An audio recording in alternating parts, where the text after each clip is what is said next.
Happiness in Panchshila to all part 3 Hindi.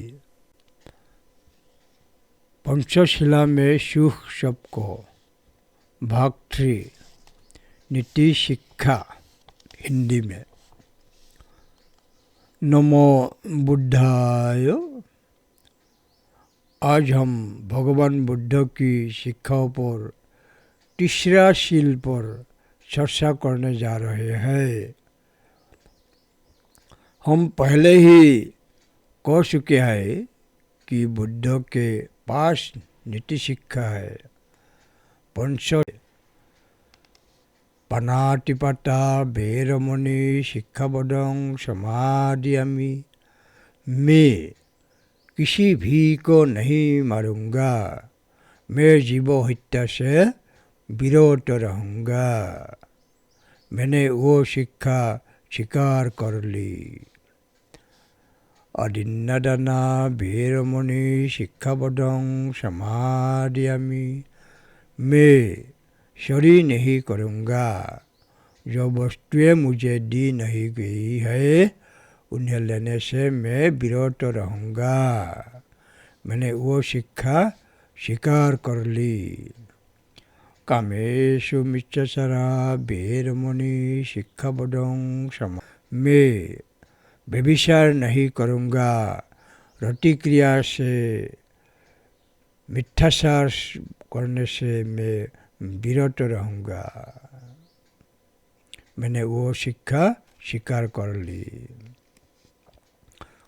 मूसावादा वेरमणि शिक्षापदं समादयामि। मैं युद्ध नहीं बोलूँगा। युद्ध बोलने से मैं विरत रहूँगा। मैंने वो शिक्षा स्वीकार कर ली। सुरामेरय मज्जपमदत्थना वेरमणि शिक्षापदं समादयामि। मैं शराब के समान कोई भी मादक द्रव्य नहीं पीऊँगा। मादक द्रव्य के सेवन से मैं विरत रहूँगा। मैंने वो शिक्षा स्वीकार कर ली।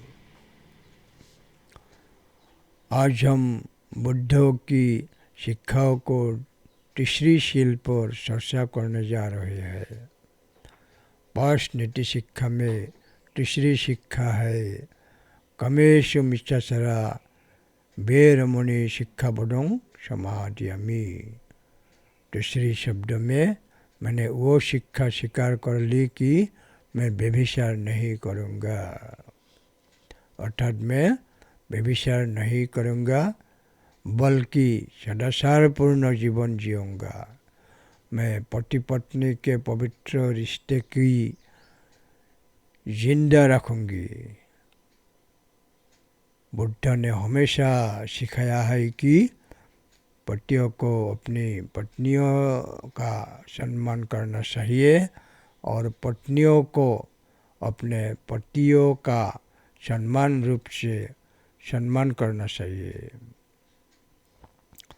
व्यभिचार सदैव परेशानी का कारण बनता है।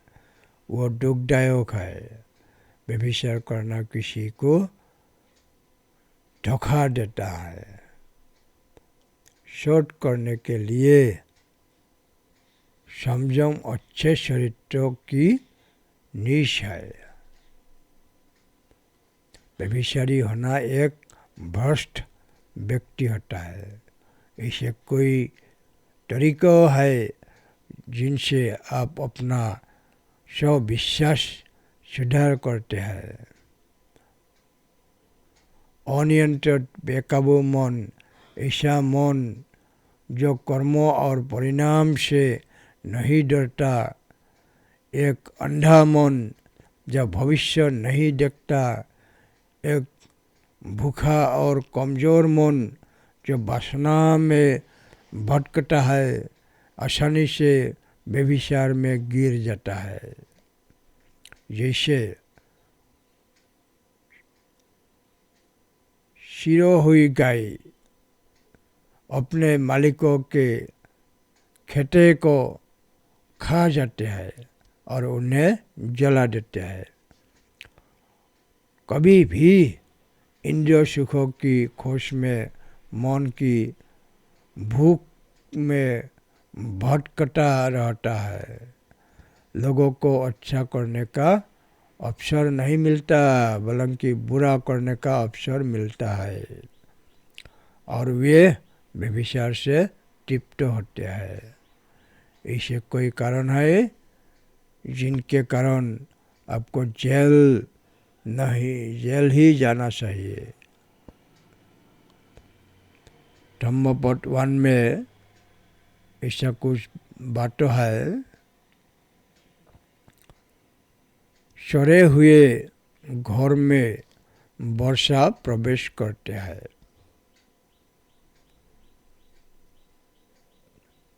सड़े हुए घर में वर्षा प्रवेश करते हैं। धम्मपद 13 में ये मेंशन है। व्यभिचार की प्यास दुर्बल मन से प्रवेश करती है।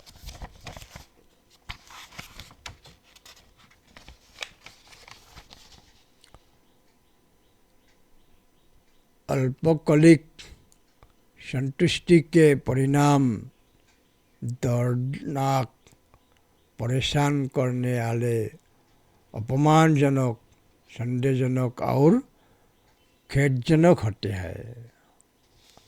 इसलिए व्यभिचार ठीक नहीं है। तो व्यभिचार क्यों न करे, व्यभिचार क्यों न करे, इसके लिए कुछ रीजन है, कारण है।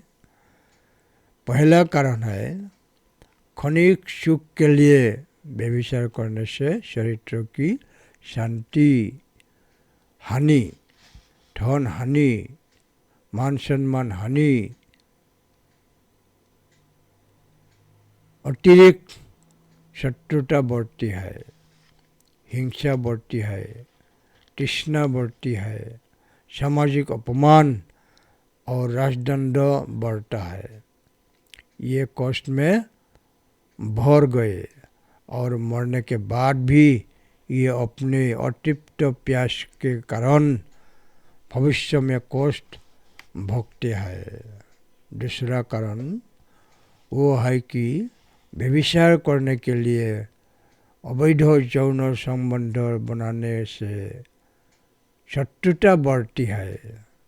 परिणाम पूर्वक ये हिंसा और हत्या का सहारा लेते हैं। युद्ध बोलना पड़ेगा।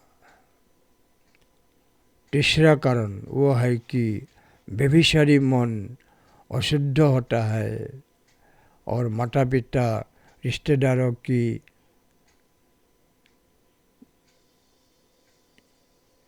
आज्ञा मानते हैं।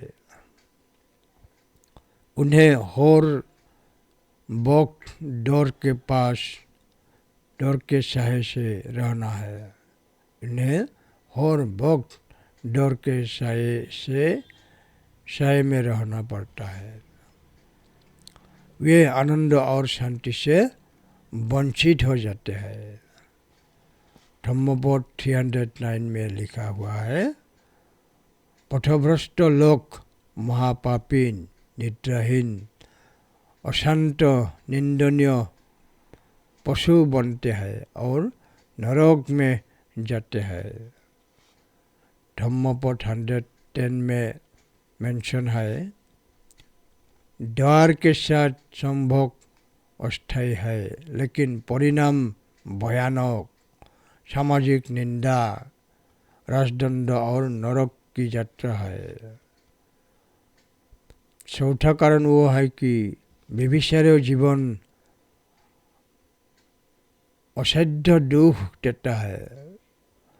उन्हें अपने बेटे बेटियों के भी अपमानित होना पड़ता है। कारण 5, व्यभिचारी जीवन स्वस्थ जीवन नहीं है, स्वस्थ जीवन नहीं जी सकता है। परिणाम स्वरूप ये कोई संयम नहीं पाते हैं। इसके बजाय झूठ बोलना, नशा करना, शराब पीना, चोरी करना और वहाँ तक कि हत्या करना भी आसान हो जाता है। जो व्यभिचारी है इसके लिए सब कुछ खराब चीज़ अच्छा है। व्यभिचारी जीवन के लिए झूठ बोलना, नशा करना, शराब पीना, चोरी करना और हत्या करना भी आसान हो जाता है। ये कभी अभ्यास भी नहीं कर पाते। परिणाम स्वरूप ये ज्ञान प्राप्त नहीं कर पाते हैं। ये कभी अनुशीलन, ध्यान अनुशीलन, प्रज्ञा अनुशीलन, ध्यान मेडिटेशन नहीं कर पाते हैं।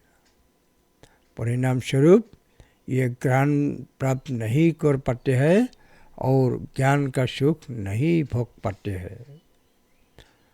तो वो सब कुछ जानते हुए कामेषु मिच्छाचरा वीरमणि शिक्षापदं समादयामि, शील पालन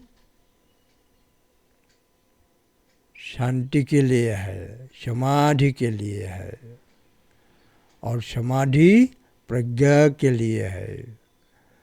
प्रज्ञा सच्ची दृष्टि ज्ञान और परम शांति के लिए है। प्रज्ञा सच्ची दृष्टि ज्ञान और परम शांति के लिए है। मैंने पंचशील का तीसरा भाग समाप्त कर दिया। भवतु सर्व मंगलम।